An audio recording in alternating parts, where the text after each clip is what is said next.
deixa curioso do que você falou no início da conversa é as paradas das magias. Uhum. E como foi essas suas experiências com magias dentro do satanismo? Que isso é magia curioso. que você tentou e deu certo? Tem... Eu não posso ensinar magia Não, não aqui, mas ensina. Não, eu vou não precisa ensinar. Fala como... Até porque essa porra deve ser super complexo. Não eu ia fazer sem querer uma hora na minha vida. Não, tem as mais simples, é que nem fazer mágica, tá? Mágica e magia, né? No começo você aprende a fazer um truque simples, de repente você está fazendo a pessoa levitar. Matar né? mesmo, os outros levitam. Eu duvido. Não levita. Tá. No truque, no ilusionismo. truque, tá. No ilusionismo, entendi. fazendo uma analogia Tá bom, aqui. tá bom. Então, no começo você aprende um troço truque de besta. carta, uma Aham. coisa de carta. Aí de repente você está fazendo alguém levitar. Entendi. Né? Então você Tipo, cresceu não dá ali, pra tu você ficar invisível. Não dá pra ficar invisível. Mas tem alguma sério. coisa sobrenatural realmente que você chegou a testemunhar? Ou algum ritual ou magia que promete algo que dizem que funciona, algo assim? Sim. Muitas vezes eu lançava feitiço contra líderes religiosos, né? Porque eu não ia com a cara deles. Eu considerava eles meus inimigos, né? Na minha cabeça, né? Eu já estava doutrinado ali. Então, acalhava da pessoa, de repente, eu lançava um feitiço, a pessoa ficava doente muito doente mesmo, né? E a Bíblia diz que tem doenças que são causadas pelo diabo. Né? Então Jesus às vezes ele expulsava um demônio de uma pessoa, né? E aquele demônio estava causando uma doença naquela pessoa. Só que nem toda doença é do diabo, obviamente. Né? Então, se fosse assim, né? Para que medicina? Você vai para a igreja, todo mundo e pronto, resolveu o problema, está curado, né? Então nem toda, e também nem sempre Deus cura. Né? Então, às vezes a pessoa tem uma doença, ela acha que é do diabo, pôs na cabeça dela que é do diabo e que ela tem que fazer, sei lá, uma libertação, uma quebra de vinho, quebra de maldição hereditária, aquela coisa toda. E não é uma doença natural e Deus não vai curar ela. Não vai, por mais fé que ela tenha, Deus não vai curar. Tem alguns caras na Bíblia mesmo que morreram de doença, né? Aquele cara... Eliseu, quem mais? Morreu da doença que ele tinha. Eliseu, ele recebeu a porção dobrada de Elias, que era o profeta, que era o cara, que era o top das galáxias, né? Que fez o sol parar. Pois é. Então... Caralho, tá manjando, hein? Sua mãe contou muitas coisas. Pois é. Então, você vê quanta coisa que tem. Eu espero que tenha sido Elias mesmo, não tenha falado merda. Então, Eliseu morreu da doença que ele tinha. O próprio Timóteo, Paulo escreve para Timóteo, olha, mistura um pouco de vinho na água aí, porque a água era muito alcalina, né? Por causa do teu estômago e das tuas múltiplas enfermidades. Então ele era um menino podre, ele tinha um monte de doença, né? Não foi curado. Um lenço de Paulo curava o enfermo, mas Paulo não pôde curar Timóteo, que ele considerava um filho, né? A Bíblia também fala de Trófimo, né? Paulo também fala, olha, deixei Trófimo doente lá em Mileto. Quer dizer, não curou Trófimo. Quer dizer, o cara já tem o nome de Trófimo. Imagina o bullying na escola. Né? E ainda continuou doente. Não adiantou. Se fosse a Trófimo, o cara ia ser o magrinho da galera. De atrofia, desculpa. Tentei. Só vamos lá, Daniel. Só continua aí falando. Desculpa aí, foi mal, cancela o Monark. Baixo assinado, tira o Monark. Doenças causava doença, às vezes causava um acidente, poderia ser uma coincidência. Mas não tem nenhuma, claro, é exatamente esse o ponto. Não Poderia tem nada ser aqui assim que, tipo, mas é que realiza magia e você vê sobrenaturalidade instantânea na sua frente, olhos nus. Bom, olhos nus eu vi a presença de um demônio se materializando na minha frente, e eu estava sóbrio. Né? Duvido. Como é que é um demônio? Pois é, a ideia que nós temos de demônio, né, é chifre, escamas, né, rabinho, rabo, fogo, né, saindo pelos orifícios, né, o diabo todo vermelhão, né, saindo da sauna, assim. Que erótico. Pois né? Então, mas não, né, é um ser que parece, aqui aparecia para mim, o Abraxas, que apareceu para mim algumas vezes, ele tinha um formato semelhante, tá? Semelhante. Não consigo descrever isso aí em poucas palavras. Você tem filho, você deve ter assistido Como Treinar o Seu Dragão. Sabe o Banguela? Sei. Então, mais ou menos parecido com o dragãozão. Banguela. Parecido com o Banguela. Mas tinha um olhar assim, né? O olhar que pegava era um olhar muito profundo, era como se não tivesse olhos, era como se fosse um buraco. né, fosse um buraco que te hipnotizava aquilo ali, né? Porra, e você sentia um cagaço quando tu viu pela primeira vez, não? Não, eu fiquei orgulhoso porque ele atendeu meu pedido, né? Porque eu invoquei, Cara, fiz a invocação. Chamou o cara, meu? Eu fiz a invocação, né? E ele veio. Então, quer dizer, eu me senti muito orgulhoso. Dá pra tu fazer a invocação e ele não vir? Porque ele não tá afim? Poderia acontecer. Como que é uma invocação de um demônio? Não precisa dar detalhe, mas tipo... É complexa. Tem bastante detalhe. Bastante detalhe. E muitos materiais, vai? Muitos materiais. Materiais raros? Alguns raros. Entendi. Alguns raros. Então é um ritualzinho de pelo menos aí umas 3 horas, 4 horas. De ritual rolando, não é de preparação. Não, de ritual rolando pra ter invocação em si. Entendi, caralho. E aí ele se materializa, tipo, ele só aparece? Ele falou alguma coisa com você? Tipo, dá pra encostar nele? Dá pra encostar, são criaturas frias, geladas. Frio, completamente frio. E o que ele falava? Mas você vê, anjo se materializou na Bíblia. Anjo se materializou. Comeu. Né? Anjos comeram na Bíblia, então estavam bem materializados, né? Então, se demônios são anjos caídos, eles também podem se materializar, só que em circunstâncias ritualísticas. Por exemplo, um demônio não pode se materializar aqui, né? Um anjo poderia, Deus poderia permitir que um anjo viesse aqui, mas um demônio não. Só dentro de um sistema ritual, tem que ter um ritual para ele vir. Tem que ser tudo bem preparado. Por quê? Eles estão aprisionados, de certa forma? Estão aprisionados, sim. Eles são limitados, né? Eles não podem fazer o que eles querem também da Veneta, né? Eles têm as suas fronteiras de ação. Por exemplo, eles não podem tocar num cristão verdadeiro, né? Verdadeiro não pode, a não ser que Deus permita, no caso de Jó, né? Então, Satanás pediu para tocar, tocou e Jó não blasfemou contra Deus. Jó foi um cara que se fudeu pra cacete, né? Muito, se lascou pra caramba. Ficou doente, tudo, né? Ficou doente, perdeu dinheiro, família, tudo. Morreu todo mundo, ele ficou sozinho. E mesmo raspava assim, as pereba com telha, exato, né? com telha, exatamente. E no final Deus recompensa ele, né? E ele, no final, Jó chega a dizer, antes eu conhecia Deus de ouvir falar, agora eu vejo com os meus olhos, né? Então... Amaldiçoa teu Deus e morre. Exato, isso mesmo. Os amigos de Jó, né, que vinham lá, largavam o pau então, em cima dele. Então, às vezes Deus permite que essas coisas aconteçam. Então, teve gente que já falou para mim, falou, Daniel, perdeu teu filho, perdeu teu esposo, isso aí foi rechaçado pelo satanismo. Eu não vejo dessa maneira. Rechaçado em que sentido? O satanismo está me atacando com feitiço, com magia e causou esses efeitos, né?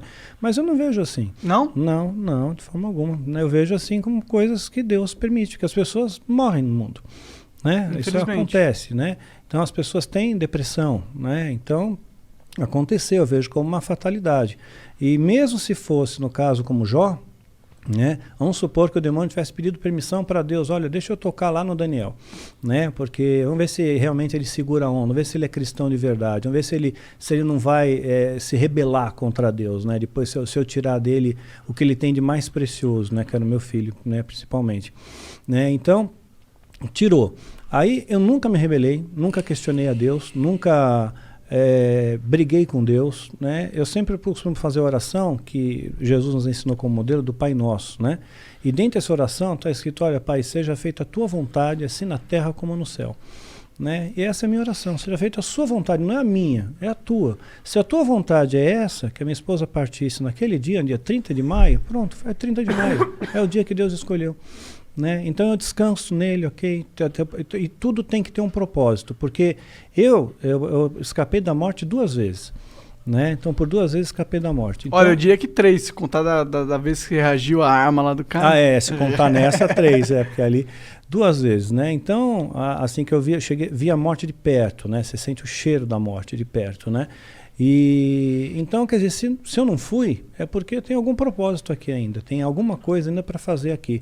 E quando terminar esse propósito, aí Deus me leva. Era alguma coisa ligada a esse assunto de satanismo e tal, que tu quase morreu, ou não tinha nada a ver? Não. Teve uma das ocasiões, por exemplo, foi no ano passado, né? Eu estava foi dia 30 de novembro do ano passado, ia entrar dezembro foi o mês que meu filho partiu, né, dia 22 de dezembro, então eu estava muito angustiado com aquele negócio, poxa, eu vou entrar dezembro, mais um Natal, mais um final de ano, aí eu tomei um monte de comprimido para dormir, eu só queria dormir, eu não quis matar, né, meu interesse não era morrer, só que eu acabei aspirando, e tive uma pneumonia aspirativa e entrei em coma profundo, né? Caralho. Pois é, fiquei 22 horas em coma profundo, entubado, acordei entubado no hospital, Caralho. assim.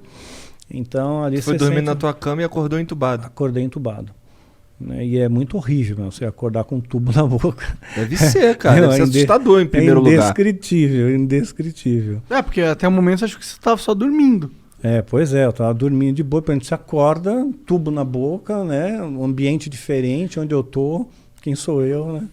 Que doideira. É. Mas, tá. Pra que tu chamou o Abraxas, cara? Então, eu queria testar o ritual de invocação. Porque se eu conseguisse que ele aparecesse, eu ganharia méritos dentro da Irmandade. Tinha alguém testemunhando ali? Não tinha. Não tinha, mas a minha palavra valia porque supostamente esse demônio validaria essa palavra, né, para o sumo sacerdote.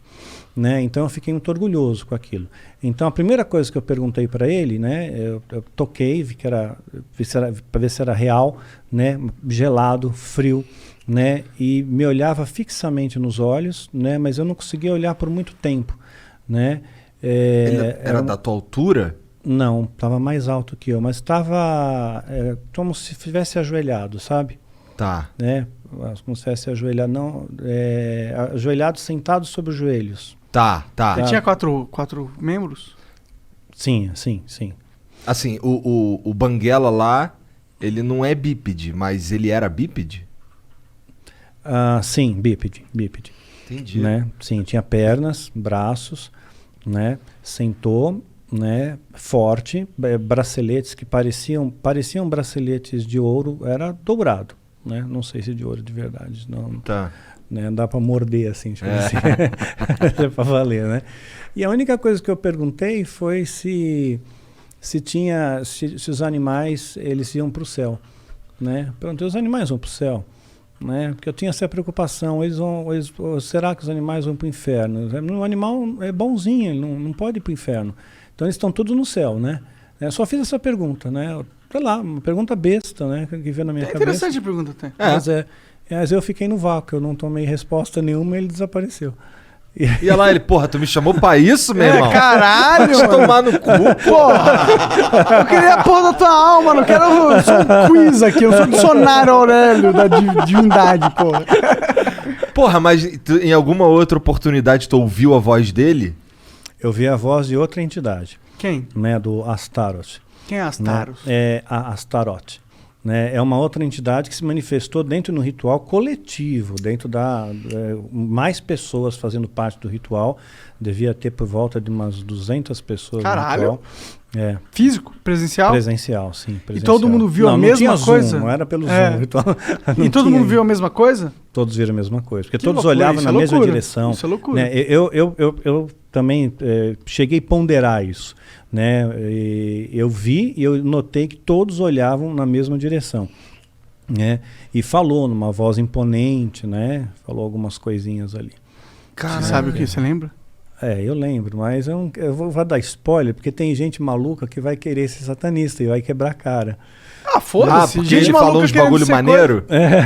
Não, ele pegou, disse alguma coisa, como que vocês são da família, são bem-vindos. Entendi. Eu protejo vocês são filhos da sombra, né? Isso, então, na verdade, é assustador pra caralho. Tô fora demais. E essa Eu não quero ideia ser filho de sombra nenhuma, mano. E essa ideia de ser filho da sombra te dá uma sensação de proteção. Porque quem está na sombra, imagina que você está na sombra. Você Tá escondido. Você tá escondido. Você vê todo mundo que está na luz. Mas quem está na luz não vê quem está na sombra. Então você está camuflado no mundo, né?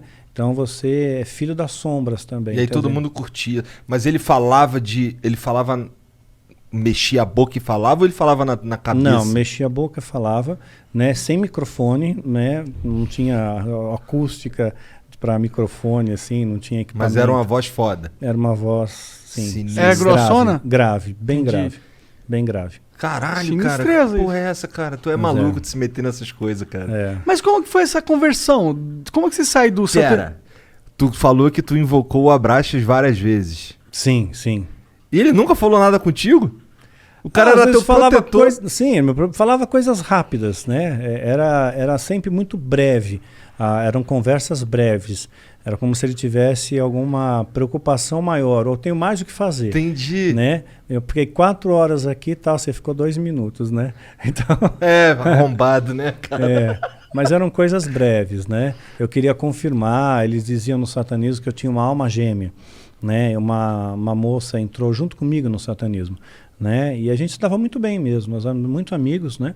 E ele dizia que nós éramos a nossa alma gêmea, que era para nós ficarmos juntos. E o objetivo era que a gente tivesse um filho juntos e depois sacrificasse esse filho com 9 meses. Caralho, Né? que merda de ideia. Pois é, você vê, o satanismo tem uns negócios estranhos, né? E tem gente que cai nessas loucuras aí, né? Mas fato é que eu nunca tive um filho com essa moça, né? Mas pegou, né? Eu tô Mas pegou, né? Peguei. Peguei.